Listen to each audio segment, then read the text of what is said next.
Orang Indonesia itu pintar-pintar, tapi malas bisnis kan. Pingin uang banyak, tinggal kasih uang, ia akan baik kepada kita. Jadi strateginya Cina terhadap pejabat-pejabat di Indonesia, kasih min amplopi bin fulus. Bangkrutlah orang yang setiap saat merasa nyaman dengan kezalimannya, merasa nyaman dengan fitnah-fitnahnya, merasa nyaman dengan ketololannya. Apa ya kita mau dijajah oleh katanya mau Cina lah, enggak lah. Kita punya dignity loh, hati-hati loh. Kita punya karakter, bukan kita nih yang bisa dibeli-beli orang, enggak gitulah. Iya. Itu saya jamin itu. Enggak. Jadi pejabat-pejabat kita undang makan mereka, kasih angpau. Dia butuh uang untuk anaknya sekolah, kasih.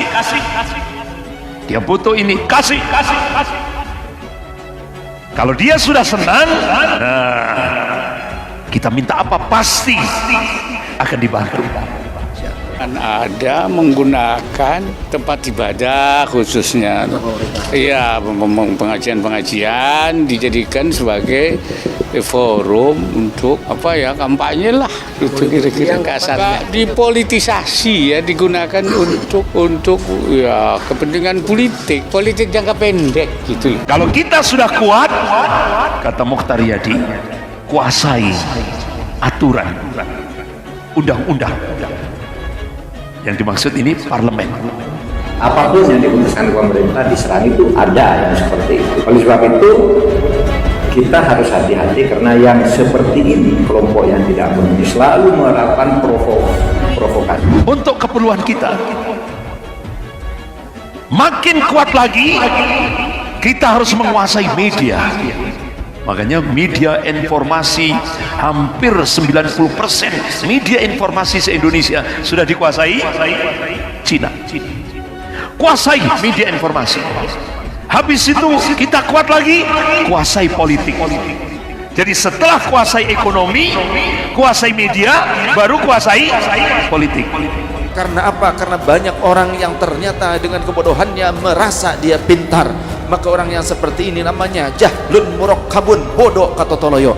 Kalau ada yang protes, kalau ada yang melakukan perlawanan, nah pejabat-pejabat yang sudah kita pangku tadi, gerakkan untuk melakukan perlawanan terhadap rakyat yang melakukan perlawanan.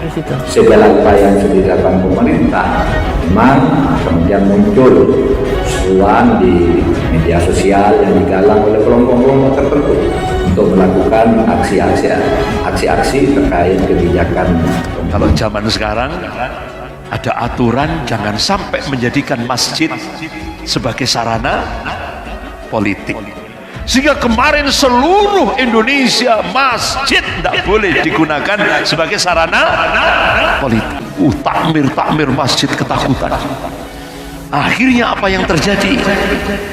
Begitu umat Islam ketakutan, dimanfaatkan oleh Luhut bin Sarpanjaitan, Heri Tano, James Riyadi dengan modal sorban, kopiah hitam plus bawa min amplopi bin fulus, keluar masuk masjid dan pesantren. Kalau politik keagamaan, politik kebangsaan dan kenegaraan harus. Saya titip kalian jangan suka bohong, jangan suka membuat bicara tanpa data. Jadi kalau ada orang yang bicaranya bohong-bohong jangan dimuat gitu. Kan tinggi.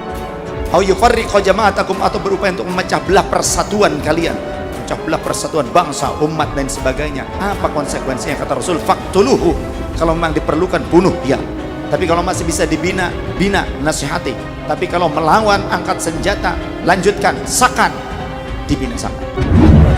Jadi saya mohon maaf, Pak Jokowi, tolong jelaskan siapa yang bakal tinggal di ibu kota quote-unquote baru ini. Beli murah di Kalimantan Timur, ya kan, dibangun, jual sama rakyat Indonesia. Siapa yang mau pindah ke Kalimantan Timur, ke Penajam?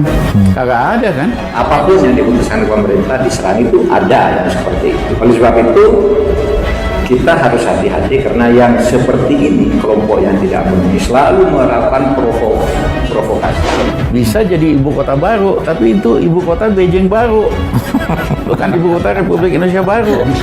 Apa ya kita mau dijajah oleh katanya mau Cina lah, enggak lah. Kita punya dignity loh, hati-hati loh. Kita punya karakter, bukan kita ini yang bisa dibeli-beli orang, enggak gitulah. Iya. Itu saya jamin itu.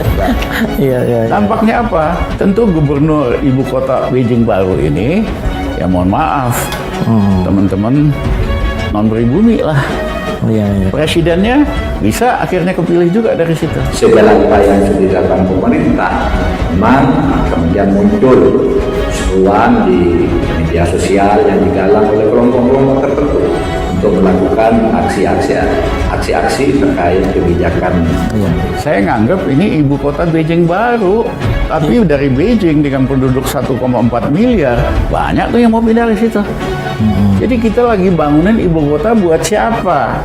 Apakah betul buat rakyat kita? Apakah betul buat bangsa kita? Atau kita persiapkan ini untuk Beijing baru? Bahwa kita harus melihara hubungan dengan Cina dengan baik, dengan Amerika dengan baik, ya kan harus begitu bernegara. Tidak bisa dong bernegara itu hanya sendiri. Tidak bisa. Kritik silakan, tapi jangan Anda merontak lalu menyatakan ini harus jatuh di luar cara-cara yang sah. Karena apa? Karena kalau itu dilakukan akan menimbulkan kekacauan yang menyesarakan rakyat. Jadi kalau orang tanya kenapa kita dekat misalnya sama Cina, bukan Cina aja yang dekat sama kita.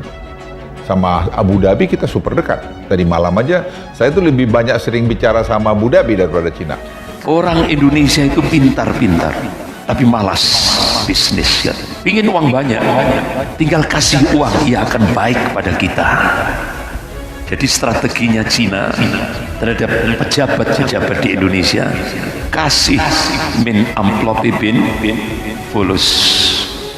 Nah dengan Tiongkok, sekarang negara mana sih di dunia yang paling duitnya cepat keluar dan teknologinya bagus?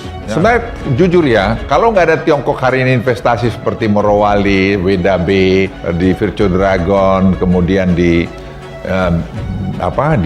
Bintan, apa kita punya industri mobil listrik atau industri lithium baterai? Punya nggak? Kan nggak ada. Semua akan kita ekspor raw materialnya keluar, orang lain nanti membuat itu baru masuk ke Indonesia. Jadi pejabat-pejabat kita undang makan mereka, kasih angpau. Dia butuh uang untuk anaknya sekolah, kasih. Dia butuh ini, kasih. Kalau dia sudah senang, kita minta apa pasti akan dibantu. Jadi saya minta para pemirsa itu jernih melihat, jangan kita ini gampang di ojok-ojok. Nah, kalau kita sudah kuat, kata Mukhtar Yadi, kuasai aturan, undang-undang. Yang dimaksud ini parlemen.